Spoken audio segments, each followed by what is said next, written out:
How are we all? Hope you're all okay. Keith here in the koi house as normal at Koi Kicks, and I've just been to the BKKS National Koi Show at Coventry and had a great day. And unfortunately I haven't got any footage this time. I do normally, but this time I went with my wife, we drove down, and I literally just enjoyed it for what it is for a change. I didn't get my camera out once and left my phone in my pocket, and I really enjoyed it actually, because when you're filming you kind of get quite a bit sidetracked and a bit rushed. So I met a few of you, not as many as you may think. It's surprising when you go to a koi show. There was this koi show, there is quite a good number of people that go there. So you're kind of walking around and you might, you know, see a few faces and you might get eye contact. Everyone's very busy. They're trying to get their own thing in that they want to do, and then you might be chatting to somebody. So there is quite a limited window of opportunity, and I'm sure you all understand that. So I'm sorry if I didn't meet as many people as maybe I'd have liked, or if I did see you, or we did clap eyes on each other but we didn't quite say anything. I don't know whether we did or not. It's really, or if you did see me and we didn't chat or anything, I do apologise. But I did meet a few people. So Cash's Koi, got a few shout outs. I met Cash's Koi, who's got bees as well, so we had a good chat for about 15 minutes. So I've dropped your sub, Cash's Koi. I've dropped your bit over to your channel, had a quick look. Sorry, excuse me, dropped your sub. Koi Soldier was there, Lee Hadfield had a very brief flittering brief moment, shook his hand because wanted him to know, he obviously knows it was me anyway, but I bought on their auctions with exclusively Koi and Ryan. Ryan was there as well, but exclusively Koi, so I tapped Ryan up on the shoulder. He was obviously very busy. Introduced myself. I was the one that bought the Maraten Shisui, which is absolutely mint. It's in there. It doesn't look much, but when that pops out of the water, wow. Stunner. So yeah, got that in there. So Ryan at exclusively Koi, great Koi supplier. Met Lee Hadfield. Someone else I bumped into and I've not seen her for a long time on YouTube, Andrew Daly, Koi Diaries. Really great to see you out, mate. I've not done many shows. Please, I said to you a few times, I had a good chat with you for about 15 minutes. Drop a video. I know we had a good catch up, but it was really nice. Genuinely, I've missed your content. So I know you've got a lot going off and other hobbies and stuff like myself, but it'd be nice if you just drop a video every, 20 minutes every month, just to see how you're getting on, see your fish and see your koi, because it is surprising how much that content you do enjoy watching every week. And I'm the same, guys. I'm absolutely the same as you. I'm flitting in between, and like many people, we forget to subscribe and things like that. So if you haven't subscribed already, please hit that subscribe button. I really appreciate it. So yeah, Andy, let's have a look at your videos, mate. Let's drop us a video out. Just drop it a 20 minute, 15 minutes, see how you're getting on, because we really do miss you. What else? Oh, Adam Bayer dropped in, said hello to Adam. I was looking at a couple of little Karashi guys he got, 'cause I lost mine last year and it was absolutely mega, so I nearly bought a little one, but I didn't quite manage it. Obviously exclusively the Koi.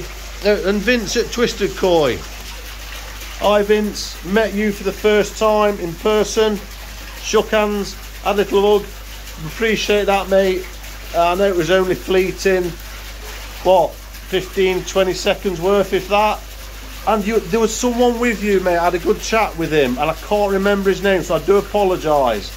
If you're listening and you can see this video and you're that person, please drop a comment, because I forgot. I'm sorry. You mentioned your name on your top, but I forgot one. I've completely forgot what it is, so I apologise. But I want to check out your channel if you've got one and drop you a sub. So on that note, thanks everyone. Go and check out them channels. I'm sure you have already, but if you haven't, go and have a look at them. And we're back here. What have I got? Yeah, the show. It was a great show as always.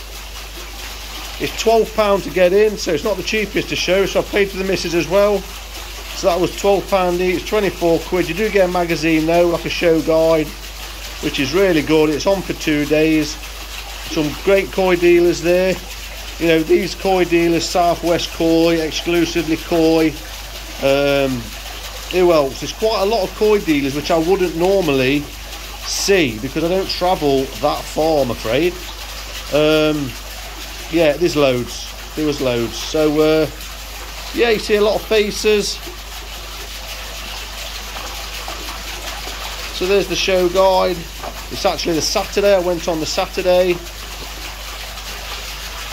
Now, what I have got, and I'm just soaking it. I've got from Aqua Aeration Systems. Got one of their 1 metre aeration sticks, what I want to call them. Mine's the one with a T in the middle, so it comes down and it's 1 metre. So I've got one of them. Look great, bit of kit. A lot of people have these now. They are not anything like this cheap thing. You know, they really are quality, but you're paying for it. I think the show offer on one of those, and you can't see it because I've already done it, I apologise guys, but I'm going to put it on in a minute because you've got to soak them for about 20 minutes to get the water into the porous membrane. But it's in there, you've seen them, it's 1 metre long, and it is about from there to there. So I'm looking forward to seeing what aeration that now adds to this pond, because what does bother me with it being indoors, it's obviously the oxygen content in here will be a lot less than the outside pond, I'm sure. Now this pond here, I'm not getting many DOCs until when I put that air tube in just there where the fish are now. It's actually there, 1 metre. I tipped that pipe down so I didn't get wet out of my way, and it dropped out a load of DOCs. You can just see the remnants of them now. So there's loads of them. So that in itself, that pipe, the way it comes down and up, is producing DOC. So straight away it got my brain, well, like, oh, there might be an opportunity there. So I'm thinking of this bend that I butchered anyway, heated up to fit that. I might drill a hole in there and get some hose pipe coming off the top, coming down into a tub, to see if this will produce some DOCs. Anyway, I don't know, just going off tangent. I went to 20 Koi as well, their stand. Got some ammonia, low rate reagent, been trying out some of that, so I've not been able to test my ammonia with the Anna checker. So just a tip guys, if you do get one of these airlines and you've got a hose and you've got the hose, the one on mine is this flexible sinking stuff that I've got. You can see it there. It's quite expensive, that stuff, but it's the sinking stuff. And if you've got an old kettle, don't throw it out, save it. I've always got a kettle to hand, because you boil your kettle, you dip the hose in the end and it makes it more pliable. And then when you put it on the connector, it goes on easier. It's still, mine was still quite, because the bore of this is quite thick. But anyway, I got it on all the way, a good ½ inch, and then when it cools down, it'll shrink. So it'll shrink, and you won't need to have a Jubilee clipper or a clamp or anything. This was a nightmare on this one, trying to get on this spade. I've had to glue it actually, so that's glued solid. That's why I've cut it off shorter. But anyway, I've not cut that short yet to the bottom of the pond, so I thought, shall I just cut it 2 foot and have the air stone against the wall, so it comes up the wall and across? But I haven't. I thought, no, don't go too short yet, because, so I've left it, I've cut off literally, that could reach the middle of the pond, and I've literally cut it off about 18 inch. So now this stick can reach about there, about a third, 2/3 in to the centre. So that's where it is at the moment. So yeah, great product. They had it on offer. I think, I can't remember what the show discount was, but it cost me £63.75 for a 1 metre air stick with the T in the middle. So it just goes down in the middle and it's going to split either side. They're not cheap, but apparently they are quality and they are really, really good. But like I say, they're not going to suit everybody because of the cost, and I understand that, but I thought, I didn't buy a lot, so, and I've been anchoring out, and I thought I want to see one to get one, because this one has been flipping over, and I've had to drag it to this side so it can't flip over. Now this one, as you can see, is producing DOCs. And just a tip for you guys, if you do get a lot of DOCs, you can't do an awful lot about them unless you skim them. You get a skimmer. You get a skimmer and that will skim them, or you get a foam fractionator like that. Ah, look what I've done. I've turned the air up this morning because it weren't skimming much. Well, I've done it too high, look. It's bloody skimming. Skimming off the top. Well, that's interesting, isn't it? That's full water, look. So the actual tube inside is to there, and it's filled with water, and now it's skimming off the top. And I thought, why is it leaning, look? And it's leaning because of the bloody weight of it. So I've got to turn that air down. I whacked it up a bit this morning because I noticed it wasn't producing as much skim mate as I wanted. So I've got to crack that off now and empty that. That's stopped now, look. So yeah, you can buy foam fractionators, and that would remove the DOCs, dissolved organic compounds in the water. So because of the foam and the aeration, the actual smashing of water and stuff like that, think of a weir on a river. When you see a weir and the water comes down, it smashes. You get all this foam in the rivers, don't you? Well, I've turned the air up in this pond, in this little pond. So if I were to turn that air down, I could just tweak it enough. So this is a tip as well. You can tweak it enough where it doesn't produce foam, but obviously you've got less, you know, flow from it and disturbance into the water, which koi do like. So because it's indoors, I've turned that up a bit, and that's why I'm getting more dissolved organic compounds. Plus I'm also feeding a bit more as well. So before I put the air on that and test that tube out, let's have a look at the fish in here. The fish in here are doing great, I've got to say. So this is still at about 0.4, 0.5. I put another kilo of salt in about a week ago, and that fish there, which looked on Deaf Doors, I've got to say, it's doing really well. So all the advice I can give to people now, if you've got knocked scales, looks like a bacterial infection or anything like that, get them at 24 degrees C and get them at 0.5 salt, because it's worked absolute wonders. Look at that koi now. The shiroji's come back, there's no veining. There it is, the split on its fin on this right hand side, look, sorry, left hand side, look, is still quite bad, but it's looking like it's healing now. Little focus, there it is. You can see it's looking a lot better. If you ever look on my previous videos, I thought that was on Death's Door. The Matsuba that come in with all the green fungal growth on its top is now recovering. I've noticed the scales starting to close up, the wound on its head starting to close up. This Shintaro Sankey with the raised scales on its side, that's completely healed now, and so is this Tancho. Showa is all healed up now, so I could technically remove those two koi, but I don't want to. I'm going to leave them in here for a bit longer, for as long as I can, because it's just the balance of numbers in there, because these really are brave. I can feed these now and I'll show you.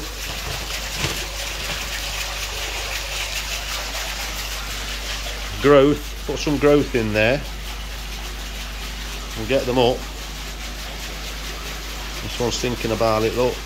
This one now, that one that wasn't coming up, is normally the first one up.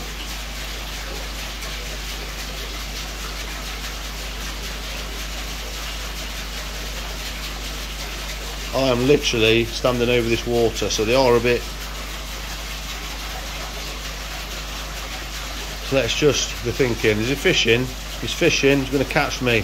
There it comes, look. So you can see now the condition of that fish is absolutely so much better from Death's Door to nearly getting healthy again. So I'm going to leave them in there for as long as possible. That Shintaro Sanki now is looking mint. It's fully recovered. See the head on that one, look. The holes are in its head are all closing up now, and hopefully the scales will close up and start getting that pattern filled back in. The scalation and stuff. So interesting to see how that goes. But yeah, I'm over the moon with that one there. Because that really is a nice fish. The Benny on it is lovely. The Sasha at the front and the Kiwa, it's absolutely beautiful. So enough of them. That's sorted now. Look, just got to empty that at some point before it snaps. The brushes on there are doing mint. I've cleaned them out twice this week. I cleaned them out yesterday, so that was the second time they've been cleaned out. Dropped it, hosed them, pulled them out, hosed them in there, back in. Took me 10 minutes. Absolutely mega. I'm over the moon with that. I've been testing the water. The ammonia's not gone up on nitrite because of it. Absolute over the moon with it. So let's get back to these for a minute. The fish in here. These are still timid. And I get someone from Japan, I can't remember his name, Naoka or something like that, and he comments every video almost saying, you know, hinting that your koi behaviour should be a lot better than that now. You need to focus on the koi behaviour and getting them feeding and stuff. Well, this pond has seen a lot of change.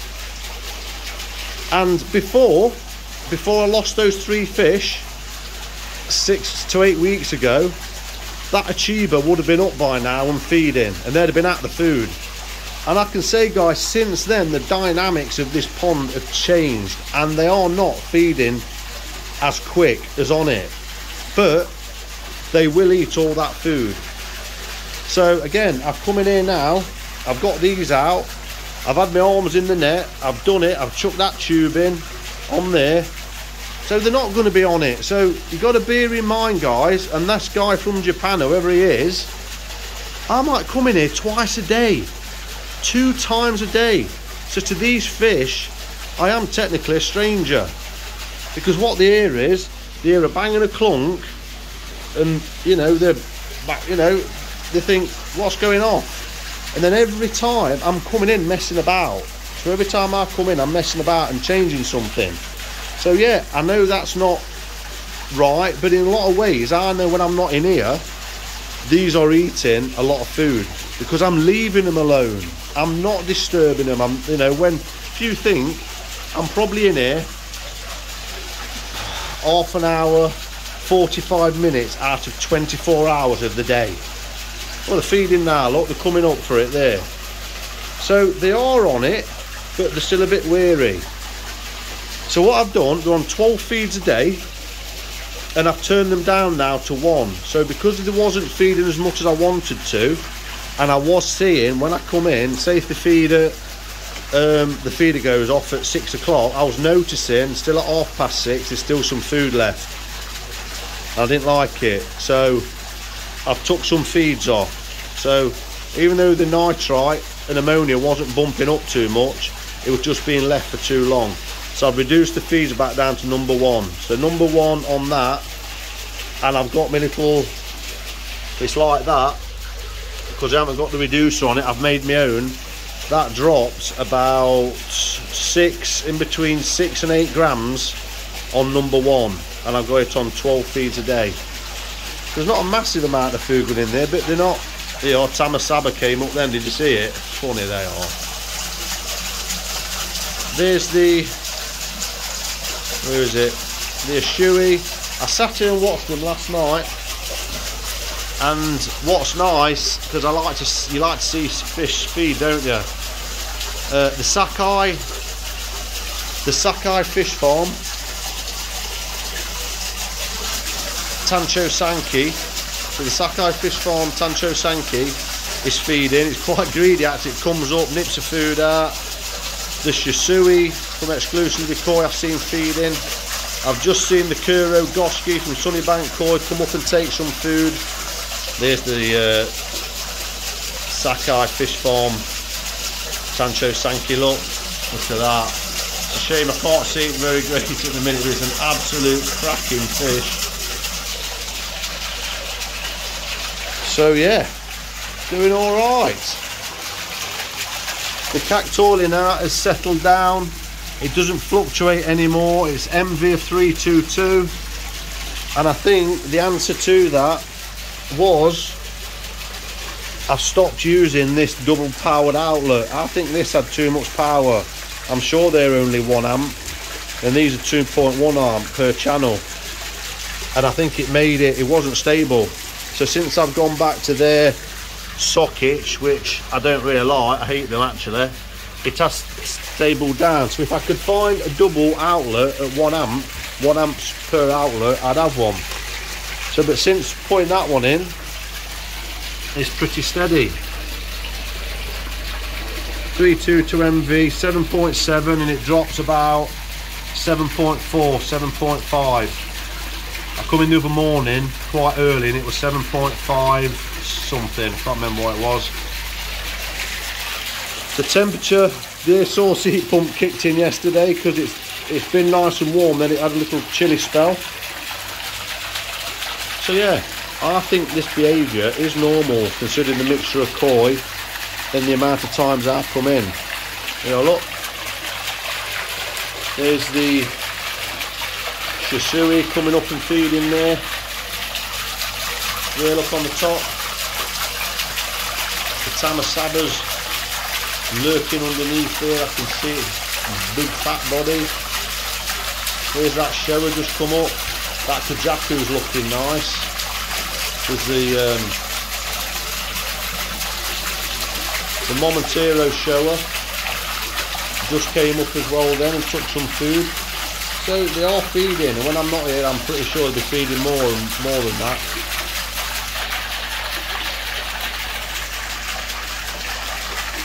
The pond at the top is clearing up a bit after the algae. It's still not that great. The Tancho Goski just come up with some food. So yeah, I'm happy. I'm an happy chappy. So, less of my ramblings, let me turn this air on, and that's going to bloody spook them, I'm sure, because they're not going to be used to that, because they're used to that disc in this corner. So, let's have a look at the moving bed while we're up here. Here's the moving bed. Look at the colour of that, beautiful. Doing really well. Oh, I'll tell you what I have got.